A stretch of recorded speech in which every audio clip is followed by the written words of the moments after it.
There are combinations that may not seem special at first, but once you try them, you realize how useful they can be. One such combination is hidden in ingredients you probably already have at home. Black pepper is much more than just a spice. When you grind it, its aroma and properties become much more intense. That's why it's best to take a small amount and turn it into a very fine powder. This way, it will work much better later in the liquid.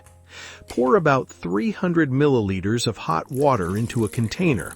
It doesn't need to be boiling, just warm enough. Add the prepared pepper, then a bit of cinnamon. You will already notice a strong smell. Let the mixture sit for a while. There's no need to rush, because this is when the ingredients dissolve and create a stronger effect. After it sits, strain the liquid to remove any residue.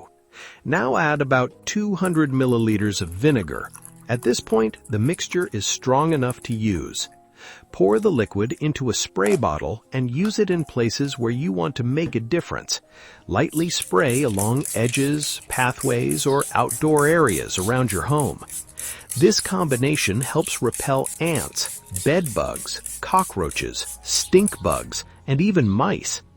If you plan to spray plants, leave out the vinegar and use only water with pepper and cinnamon, as vinegar can damage the leaves. But that's not all. If you want an additional use, you can dilute it with more water and use it for cleaning surfaces and floors. Vinegar cleans and disinfects. After drying, the space feels fresh and the effect lingers for a while, helping to repel insects. Sometimes the simplest solutions are the ones you already have at home. Let me know in the comments if you're going to try this combination. Thank you, and see you in the next video.